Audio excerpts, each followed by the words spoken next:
Fiona Simson, on behalf of the Royal Geographical Society of South Australia, a very warm welcome to you, and it's just wonderful to be able to catch up with you on Zoom, given the fact that our scheduled May lecture couldn't go ahead because of circumstances. How are you? Yes, I'm very well, particularly well, and I have to say I'm absolutely enjoying the fact that I spend my life on Zoom and Teams now rather than travelling around Australia in a plane. Although the sad things are that trips to South Australia I actually used to love, as many other places in Australia too. But this is the next best thing, and surviving the virus beautifully, and yeah, and great to be able to catch up in this way anyway, Leigh, and to see you on the screen. Well, likewise, Fiona, and it must be quite strange for you being home a lot more because you are a frequent flyer. I am a frequent flyer, quite strange, but then I actually find I'm incredibly productive. So instead of, I did travel a lot, as you say. My home on the Liverpool Plains is halfway between Dubbo and Tamworth. So the nearest airport for me is Tamworth, which was an hour and a half's drive. And then most of the places I visited were a hop and a hop. So I'd fly to Sydney and then hop on to somewhere else. And so there was quite a lot of time in there where you couldn't quite book anything or do anything because you weren't sure whether you were going to be half an hour in the airport or an hour in the airport, and quite often half an hour turned into an hour, which was sort of wasted in some ways. Whereas now at home, some days literally it is almost 15 minutes between meetings, but then it means I have some really great whole days where I do nothing. And I can go out on the farm, I can cook. My husband doesn't know what's happening. He's actually getting home-cooked meals, and there's cakes and slices and jams and glacé kumquats, all sorts of exciting things appearing out of my kitchen. And I'm really loving getting in the garden and out on the farm again a bit as well. So I actually find I'm actually probably more productive, I think, now that I don't spend so much time just sitting around in transit. And I think a lot of people are experiencing similar things, Fiona, and in many ways it's changed the way we think about how we communicate, and maybe that's a good thing. Now, you mentioned about where home is for you, and that will be of interest to our members. What's the season looking like now? Because you have not had a good run of it in recent years, have you?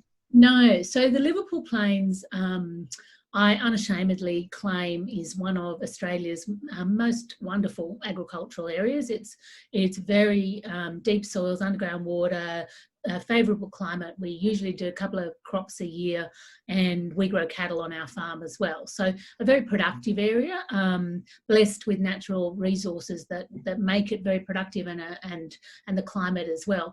And so in our area, it's very safe. We've been on our farm now for over 90 years. And if we look back over those, we've kept records. My family has kept records over those 90 years. And it's been really interesting, actually, with the drought, to go back and have a look. And the last couple of years for us have been as bad as it's ever been in that 90 years. But we've seen a dramatic turnaround in our area. I know it's not like that all over Australia, but certainly in our area, things started to turn around just after Christmas, really. And we started to get what we would consider more normal seasonal patterns, which is for us rain pretty much right across the year, including some summer rain. And so we had some beautiful summer rain, and then some great pasture growth.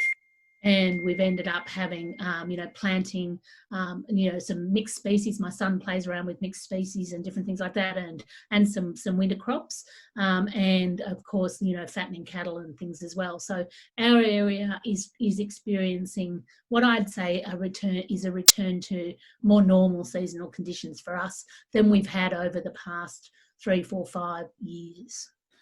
Well, that must be very heartening that conditions are a lot better than they were, Fiona. But as you said, it's not necessarily the case everywhere. In our state here in South Australia, the southern agricultural areas are looking really good, and it's very, very promising. But, you go outside of Goyder's line and it is completely the opposite. It is just long-term devastating drought out there, which even to some of us looks like landscape change.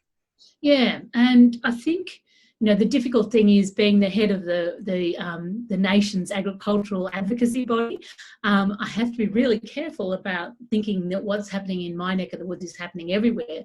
And also, I hate talking about it because some people we are actually having quite a normal season this time, but you know, so many people aren't. So the interesting thing that and you know, we don't know all of these things. A lot of these things are not tried and true. We don't know. We don't know what to expect. We're not really sure if we're talking about landscape change, climate change, all of those things. We don't really know. We don't have a map about what we're going to have next.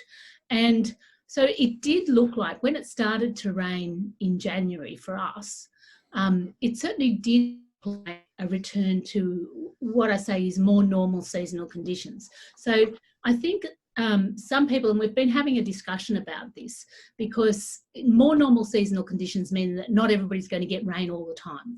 So, you know, some people do have predominantly summer rainfall, some people do have predominantly winter rainfall. It's been a bit crazy. How is climate change going to affect that? We know some places will get wetter, places will get drier. We certainly know the weather's going to be more erratic, and we've seen, you know, evidence of that over the last couple of years. But what is that actually going to look like?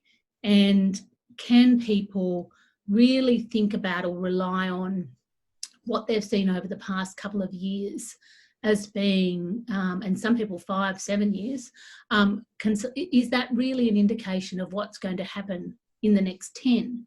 It's really hard to know, and as farmers, that makes it's very, very complicated, because you need to be looking always at how agile you can be in terms of your decision making. You need to be looking forward all the time. And people, you know, you spoke about some of the people in your state that are doing it tough, and I absolutely am very aware of that. You know, for those people, it's a really difficult conversation, because, you know, they've already been in a bad way for a few years now. One would think and hope that it may start to change, because we also know that, you know, seasonal patterns are, you know, they're patterns do come and go, but nobody really knows. And this is the hard thing, isn't it? Because, you know, you can be the best farmer going around, but if it doesn't rain, it doesn't rain, and there's not a lot you can do about it. No, that's absolutely right. You know, the weather is but one thing we farmers have to contend with that's completely outside our control, but it's absolutely right. Water, rainfall, critical, and I'd probably say water or rainfall, but water comes from rainfall. So, you know, absolutely critical, and it is life-giving. My husband always says you can make money out of mud, you can't make money out of dust. And I'd say that's pretty right. It's very hard if you don't get, if it doesn't rain and you can't control the rain. And so it's quite soul destroying, also because you just never know when it's going to end.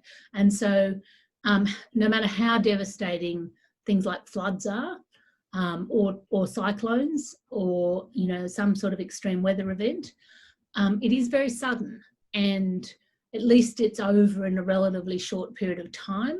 And yes, I mean, absolutely devastating, and I don't want to downplay that in any way, shape or form.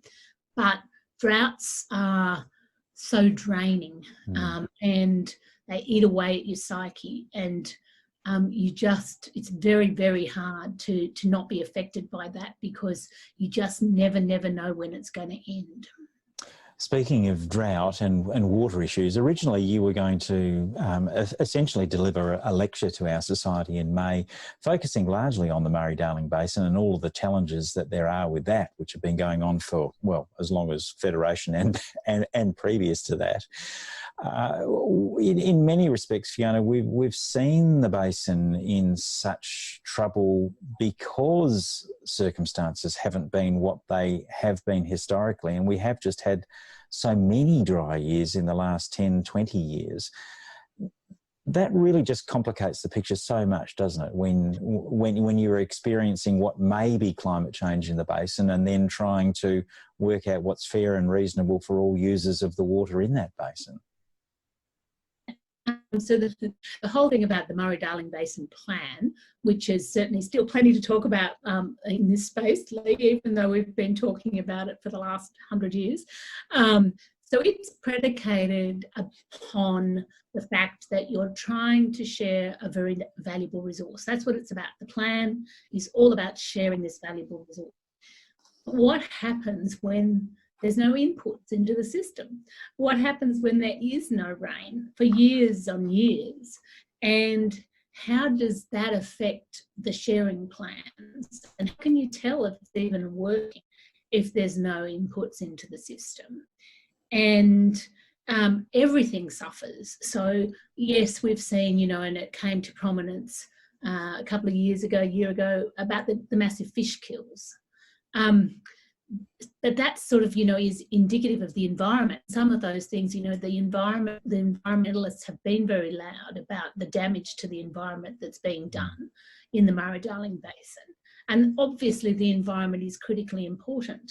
Likewise, Indigenous water and cultural water, likewise, you know, agriculture and communities. But how can you even tell if this plan is working when you don't have the inputs into the system and there's nothing to flow through it to share?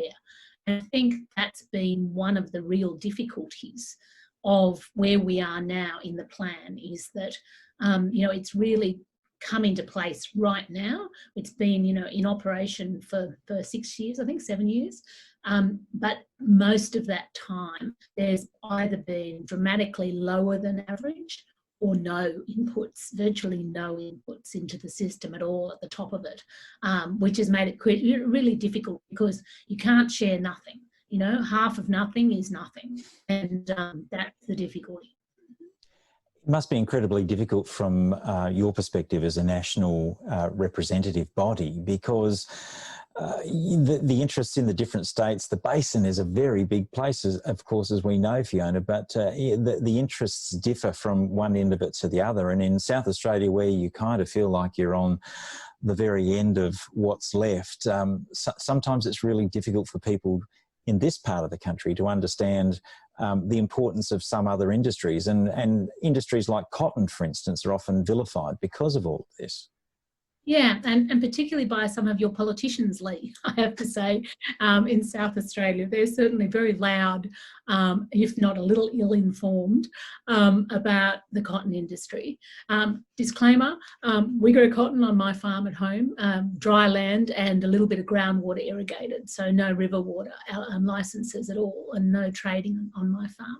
But there is this debate and discussion, and I think one of the difficulties has been, and continues to be right now, but I'm hoping we're going to get across it shortly, is actually getting some facts on the table, and actually getting to some common truths. And so at the beginning of the year, actually it was just about when it started to rain, funnily enough, but Tony Ma, my CEO at NFF, and myself, obviously it's been an issue, a really difficult issue for our membership. As you said, we have members up in Queensland. We cover every industry. We cover the horticulture industry now too, you know, the nut growers and the graping, you know, grapes, nuts, all of those people. We have cotton, we have wool, we have grains, north to south, top of the basin to the bottom. And so we decided we needed to do a tour and talk to communities. So Tony and I and a number of our members, helped by our members, so in South Australia, Rob Kerrin, he came with us all the way down the basin, and some of the Queenslanders came all the way down. So the bottom ones went up and the other ones came down. Anyway, we started in February, started in Queensland, Dirranbanding, went all the way through to South Australia, talked to communities. And Leigh, the thing that struck us was that overwhelmingly there is a lot of commonality. So it's, you know, always portrayed as a lot of, you know, people attacking each other, and you know, people opposed to cotton, or people opposed to irrigation, or people you know, opposed to the environment, or whatever it is. But in actual fact, the commonality of communities really doing it tough, but just deciding and really wanting also to know what their future looked like, wanting to work through some of the difficulties, but more importantly also wanting to find out, you know, could we just get to the bottom of some of these numbers, because there's so many numbers flying around, there's so many different sources of truth. And Mick Kelty, in his report, he talked about, you know, the need for a single truth. I think Robbie Sefton in her report talked about, the discrepancy between numbers. And I'm pretty sure that Mick Keogh, when his report comes down in a couple of weeks, will also talk about that. So as we wait for the last in the trifecta of the most recent reports, which is the ACCC's Mick Keogh's into water trading, I think the new Minister, Keith Pitt, certainly is appreciating that we need a single source of truth, that we need to bring people together rather than let them keep attacking each other and pulling apart. And we need to make sure that we have a strong future mapped out for the communities and the industry and the environment and the water use in the basin. And we need to try and start getting on top of those things. But the first thing we need is water, because without it, it's critically, difficult to do anything like that. That's very true, and the commonalities you speak of are absolutely the case. Part of this, though, is it's the same old thing with agriculture and I suppose metropolitan areas. It's drawing that bridge. It's explaining the importance of agriculture and what's done, and therefore, in this case, the usage of that water throughout the Murray-Darling Basin, and how you balance the needs of the environment with the needs of food production, overlain by a period of extraordinary dry. It's a very difficult message to communicate, isn't it, Fiona? Critically difficult, so difficult. And people are very quick to take sides, depending on what message is put out in the public arena. And it isn't an easy issue. It's just not an easy issue. But I think at the end of the day, we do have to find and agree on the facts. And I think understanding how, to start with, the water market works and the water distribution that we have in place through the plan works is even complicated. And all the different licenses people can hold and the science, and we have to understand and agree on the science that we're going to use as well, because at the end of the day, we have a finite amount of water in any particular year. People then, it's really important that people have confidence that when that's allocated into environment, community, Indigenous, agriculture, whatever it is, that there's an understanding then that that's done on a sustainable use pattern, so that everybody's able to be sustained with that sort of allocation. But also then I think if we're talking about cotton production, there has to be an understanding too that farmers have to, at the end of the day, make decisions about what they grow based on all sorts of different factors, and the amount of water that they have available for their use, which has been allocated sustainably out of a sustainable sharing pool, that they can then make those decisions, and they will make those decisions based on what's the best thing for their farm at the time, how much water they've got in storage, how much water they've got in the ground, what the markets are doing, how much money they can make, because after all, it's a business, they're supporting a family, and it's all of those things that then turn the cogs in a community and make some of these little rural and regional communities viable.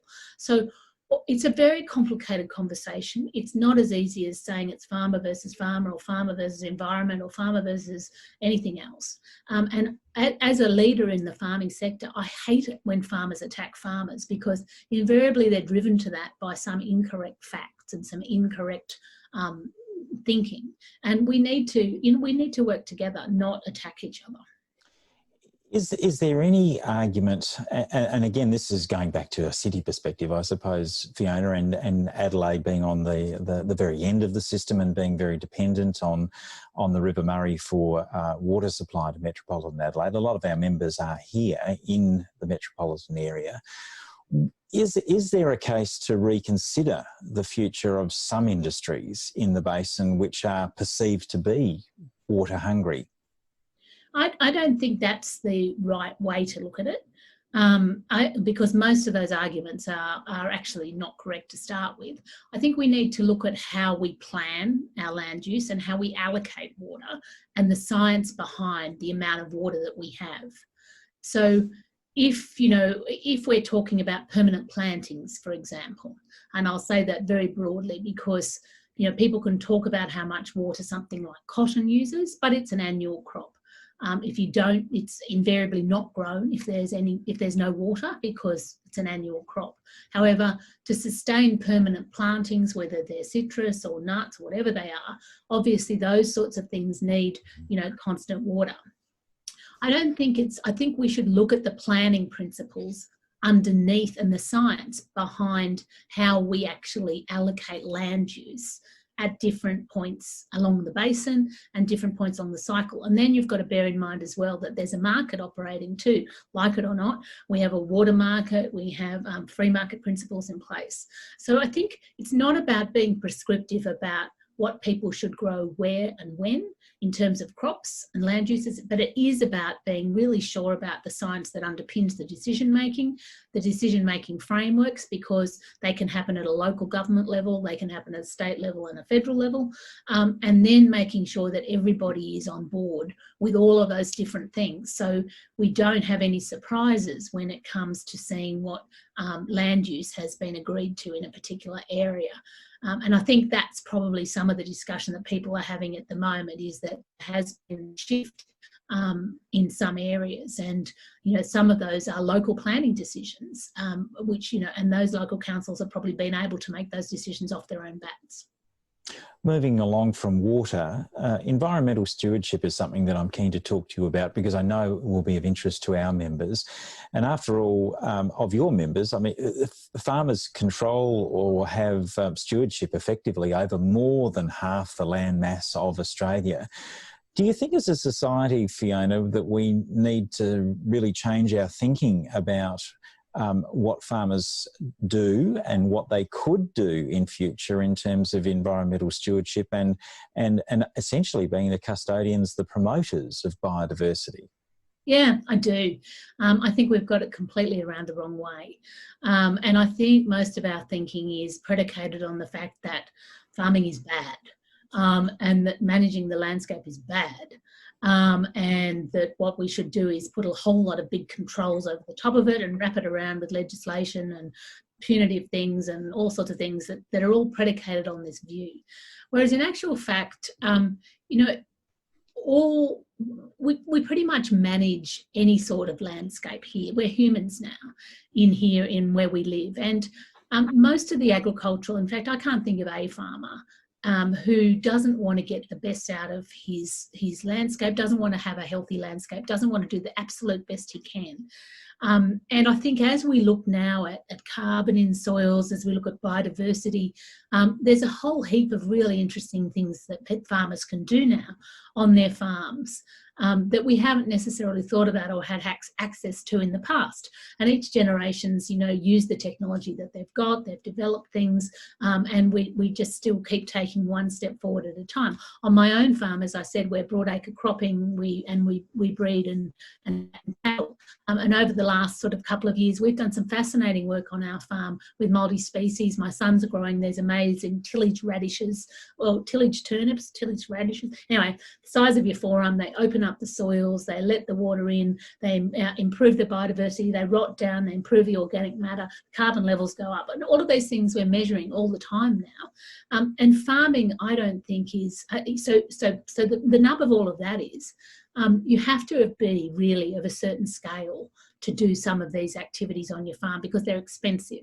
They do mean sometimes that you're not producing quite as much as you can, because you have to, concentrate on developing, native pastures, or maybe you want to try and thicken up some, fence off your creeks and your zones, and you want to increase that biodiversity. So I think if we look at it as being encouraging and use the carrot rather than the stick, then I actually think we're going to get a whole lot more out of farmers and out of our land management on over half the Australia's land mass than we currently get, and make the most of having the fact that farmers are actively managing half of our land.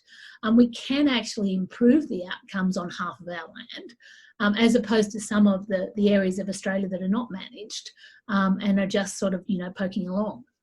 How do you change that thinking though? Because there is, I think, an expectation in metropolitan Australia that farmers need to do the right thing, but we're not actually going to do anything active to support you in doing that.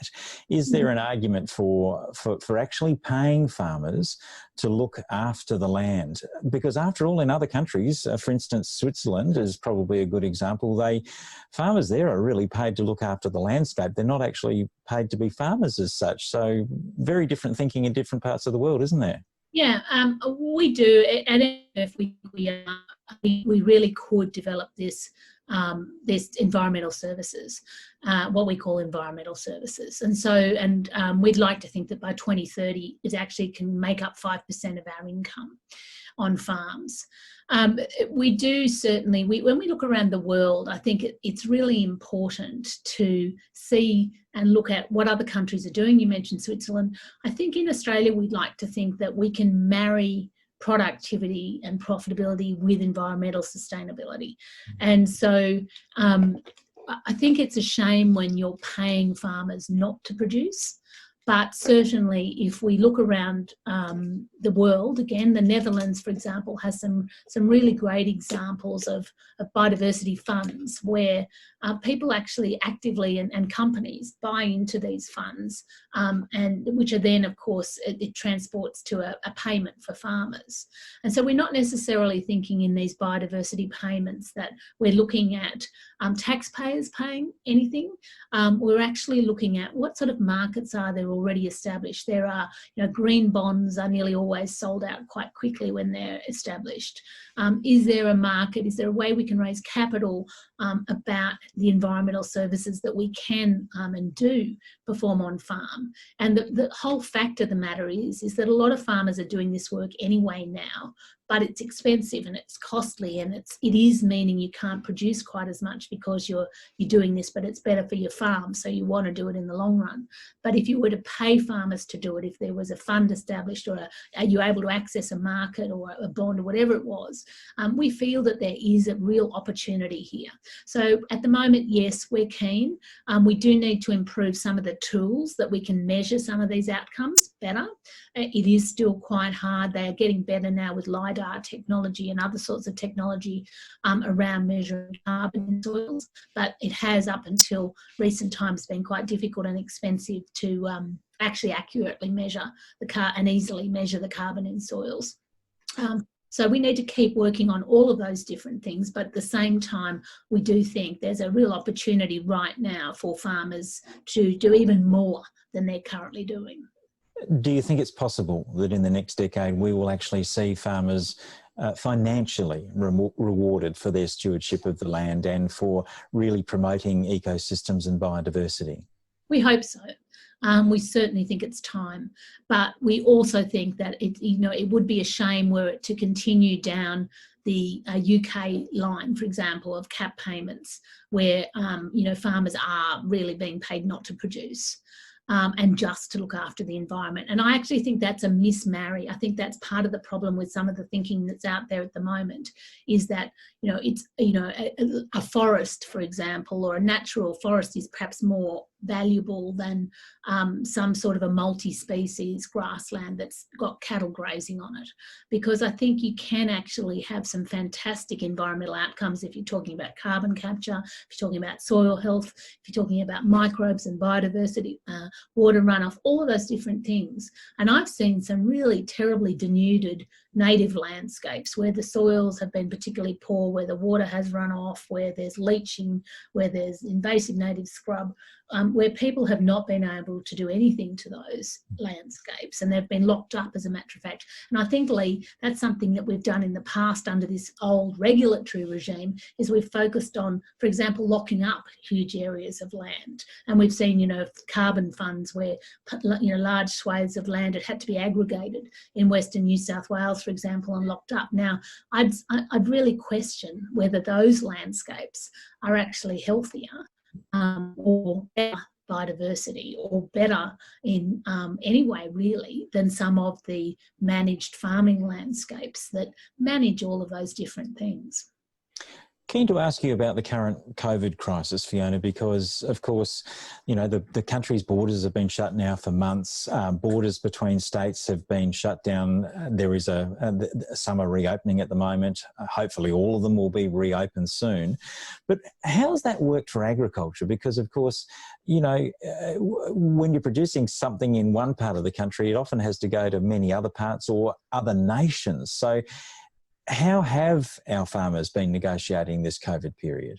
Yeah, I have to say, so my job is to, of course, as you mentioned earlier, to corral all my members, which are north, south, east, west, all over Australia, all different commodities, all everything. And sometimes it is a little bit like herding cats. But what I have to say, and farmers tend to have set themselves to, like, there's farmers and then there's processors and then there's the supermarkets. So what I've seen, and it's been amazing and it's been heartwarming, I have to say, I've just never experienced such a great coming together as we've had during the COVID crisis.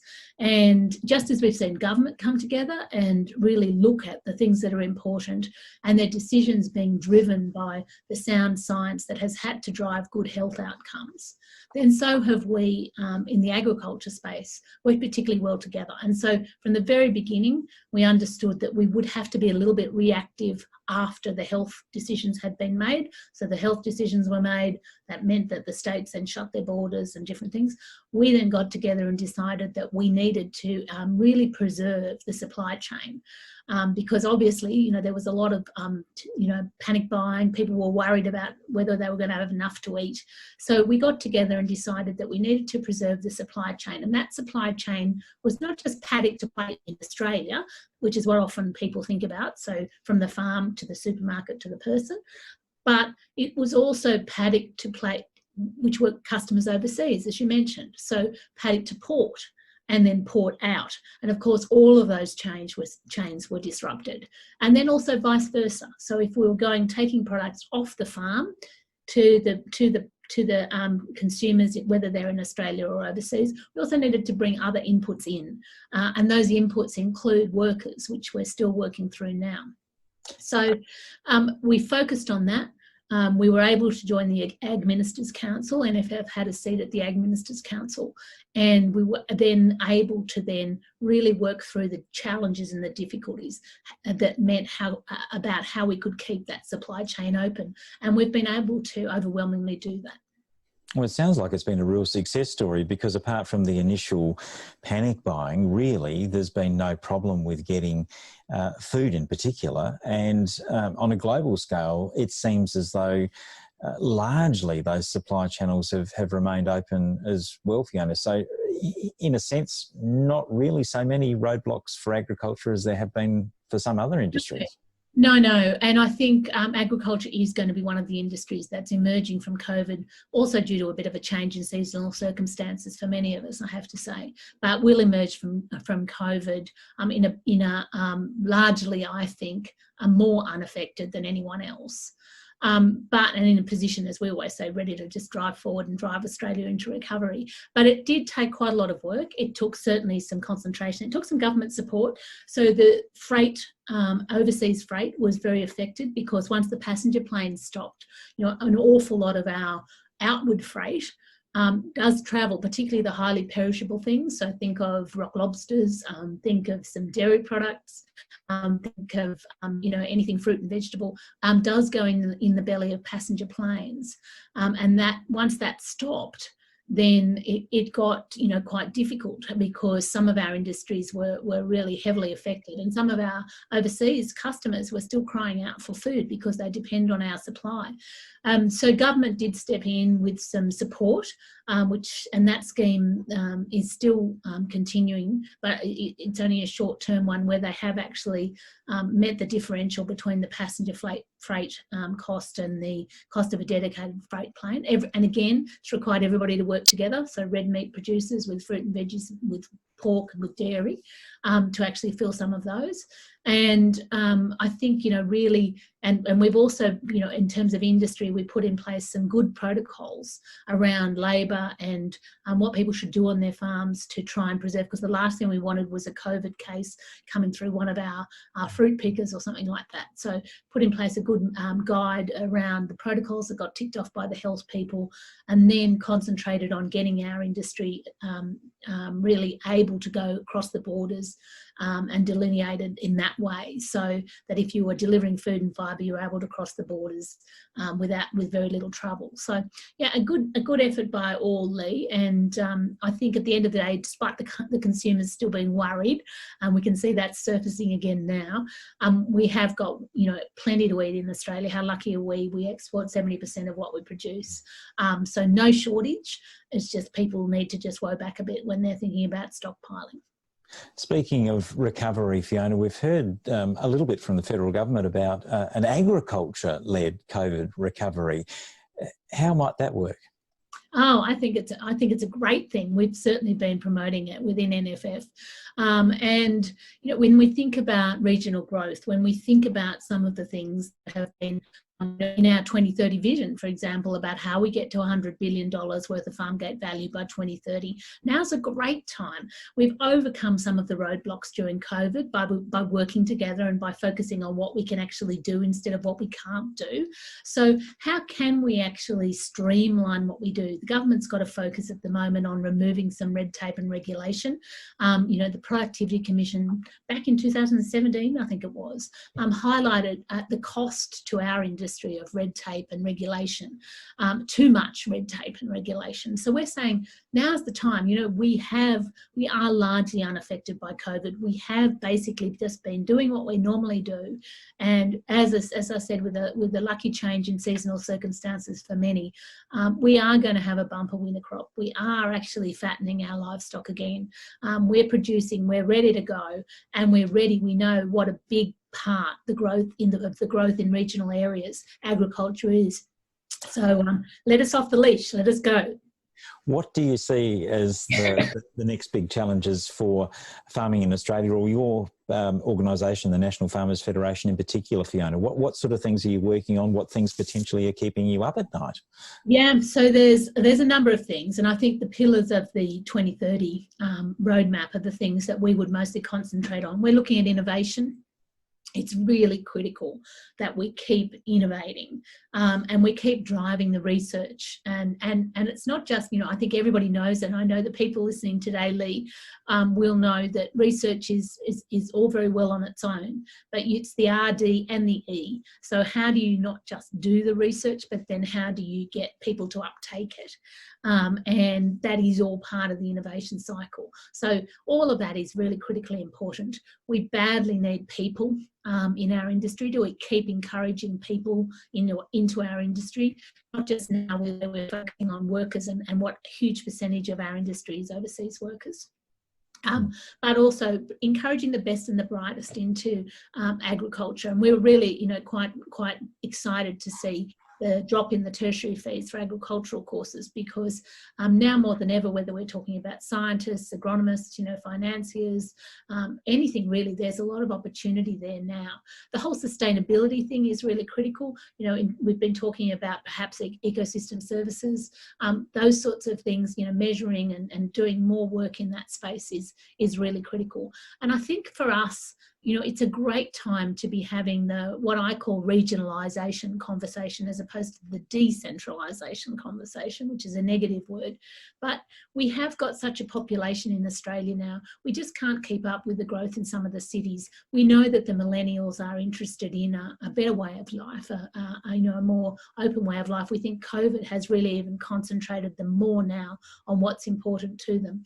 And so we say, come on, we have to work together on this regionalisation piece. People need good health services in the regions. They need good education. They need good infrastructure. They have to have roads they can drive on, and access to public transport.